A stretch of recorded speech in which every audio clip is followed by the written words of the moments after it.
गांव में एक सिर कटे भूत का आतंक था। वह भूत रात होने पर अपने धड़ की तलाश में गांव में निकलता था। गांव वाले उससे बहुत डरते थे। उसे जो भी इंसान मिलता वह उसे काटने के लिए उसका पीछा करता था। अरे भागो रे, आज का तो दिन ही बुरा है। अगर इसने मुझे काट लिया तो 14 टीके लगवाने पड़ेंगे। भागो रे भागो।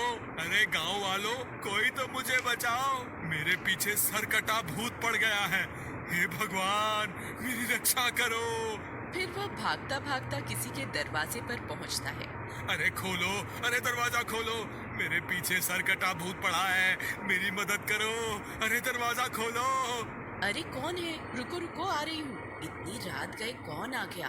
बहन जी, मेरी मदद करो। मेरे पीछे सरकटा भूत पड़ा है, मुझे अंदर आने दो, नहीं तो वो मुझे काट खाएगा।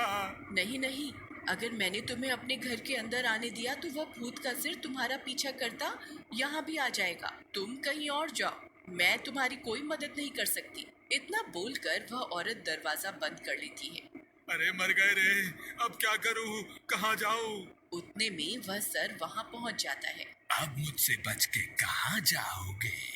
मैं बहुत दिनों से भूखा हूँ। हे भगवान, अब मैं क्या करूँ? तभी उसका दोस्त हीरा बंता को आवाज लगाता है। बंता भाई, जल्दी से भागकर यहाँ आ जाओ। मैंने दरवाजा खोल कर रखा हुआ है। फिर बंता भागता हुआ जाता है और हीरा के घर में घुस जाता है। तू मुझसे बचकर कहीं नहीं जा सकता, मैं तुझे नहीं छोड़ूंगा। फिर वह भूत उस घर के बाहर मंडराने लगता है। हीरा और बंता खिड़की से छुप छुप कर देखते हैं। वे दोनों बहुत डर जाते हैं। तभी हीरा की पत्नी आवाज सुनकर अपने कमरे से बाहर आती है। हे भगवान, ये सिरकटा भूत यहाँ कहाँ से आ गया? और ये बंता इतनी रात गए हमारे घर में क्या कर रहा है? भाभी जी, मुझे माफ कर दो, ये भूत मेरी वजह से ही यहाँ आया है। हीरा ने मेरी जान बचाने के लिए अपनी और अपने परिवार की जान को जोखिम में डाल दिया। अरे कहाँ छुप कर बैठ गया? बाहर निकल, आज मैं तुझे नहीं छोड़ूंगा। ए गांव वाले, ये मेरा शिकार है, इसे अभी के अभी अपने घर से निकाल दे, नहीं तो मैं दरवाजा तोड़कर तुम सबको खा जाऊंगा। ये तो हम सबको खाने की बात कर रहा है। सुनो जी, मैं इसकी वजह से अपने पूरे परिवार की जान खतरे में नहीं डाल सकती। आप अभी के अभी इसे घर से बाहर निकाल दो। मीना, लेकिन अगर मैंने इसे बाहर निकाल दिया तो ये भूत इसे जिंदा नहीं छोड़ेगा। लेकिन मैं इसकी वजह से अपने परिवार को खतरे में नहीं डालूंगी। कोई बात नहीं हीरा, मैं चला जाता हूँ। फिर इतना बोलकर बंता घर से बाहर निकल जाता है।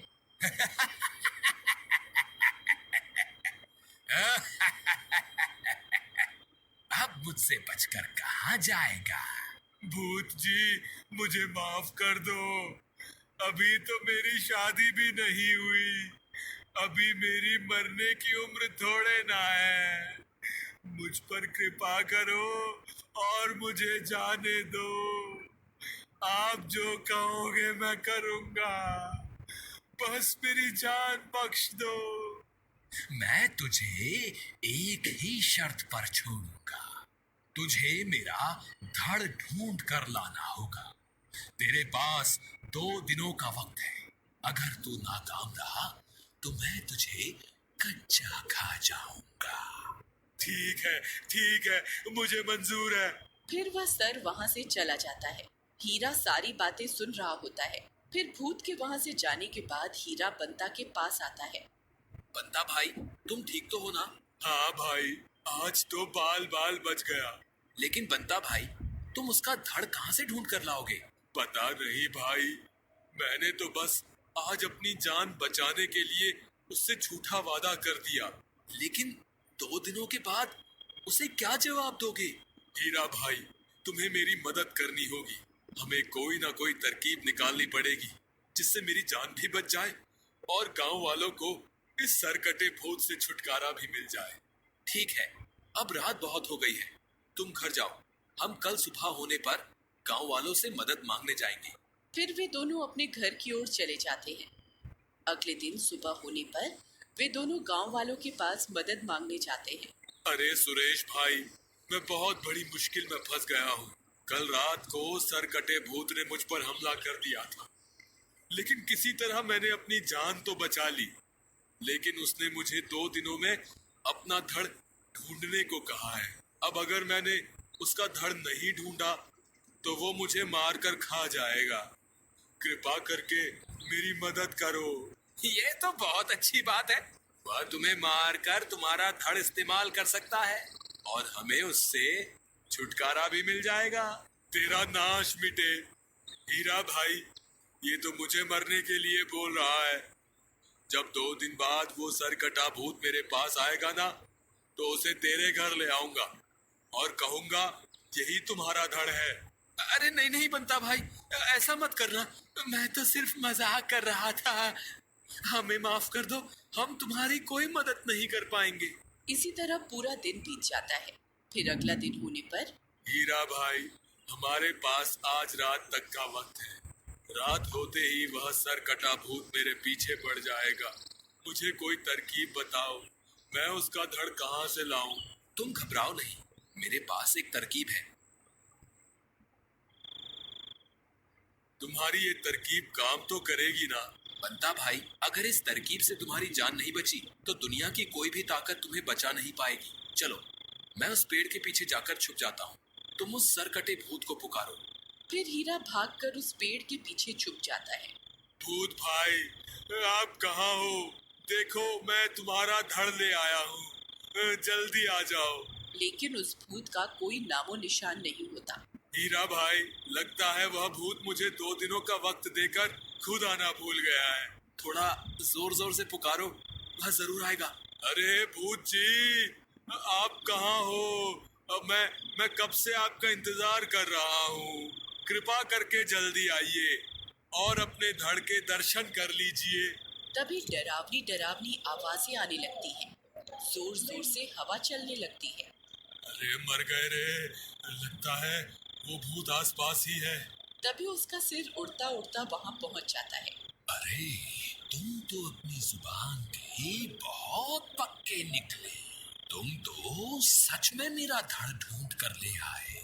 मैं कितने सालों से इसकी तलाश कर रहा था। जी हुजूर, अगर आप कहें तो मैं आपके धड़ से पर्दा हटा दूं। हाँ, क्यों नहीं। अब मुझसे और इंतजार नहीं होता, जल्दी से मुझे इसके दर्शन करवाओ। फिर बंता कपड़ा हटाता है। भूत चौंक जाता है। अरे ये क्या किया? अरे मर गया रे। अरे धोखेबाज, तूने ये क्या कर दिया? बंता हनुमान जी की मूर्ति को भूत के सामने ले आता है। दर्शन करके कैसा लगा? अरे मर गया रे। हे भगवान, मुझे माफ कर दो। भूत जलने लगता है। अरे मर गया रे। मैं यहाँ एक पल भी नहीं रुक सकता। मुझे अभी के अभी यहाँ से भागना होगा। फिर वो भूत वहाँ से भागने लगता है। बंता, मूर्ति को जल्दी से उठाओ, हमें इसका पीछा करना होगा। हम इसको आज बच के जाने नहीं दे सकते। फिर वे दोनों मूर्ति को साथ लेकर उसका पीछा करने लगते हैं। अरे मर गया रे, आज मैं नहीं बचूंगा। अरे रुक जा, अरे भागता कहाँ है? आज तेरी जिंदगी का आखिरी दिन है, तू बच के कहीं नहीं जा पाएगा। फिर भूत जंगल में घुस जाता है। अरे हीरा, ये तो घने जंगल में घुस गया। अब क्या करें? इसके पीछे जाना ठीक रहेगा क्या? हाँ हाँ, क्यों नहीं। जब स्वयं भगवान हमारे साथ हैं, तो हमें डरने की कोई जरूरत नहीं है। चलो इसका पीछा करते हैं। फिर भूत एक पेड़ के पीछे जाकर छुप जाता है। लगता है मैं बच गया, वो मेरे पीछे नहीं आए। तभी हीरा और बंता वहाँ पहुँच जाते हैं। अरे मर गए, ये तो मेरा पीछा करते करते यहाँ तक आ गए। अरे भागो रे। फिर भूत भागता भागता पेड़ से टकरा जाता है और जमीन पर गिर जाता है। अरे मर गया रे, हाय रे। तभी हीरा और बंता वहाँ पहुँच जाते हैं। अब मुझे माफ कर दो, मैं कभी किसी को नहीं सताऊंगा। बंता मूर्ति को उसकी तरफ कर देता है। भूत ये सब बर्दाश्त नहीं कर पाता और जलने लगता है। अरे मर गया रे, मैं ये सब बर्दाश्त नहीं कर सकता। हे संकट मोचन हनुमान जी, मुझे माफ कर दो। मैं आगे से कभी किसी को नहीं सताऊंगा। अरे अरे मर गए, हे भगवान, मुझे मुक्ति दे दो। और इस तरह बंता की जान बच जाती है और पूरे गांव को उससे कटे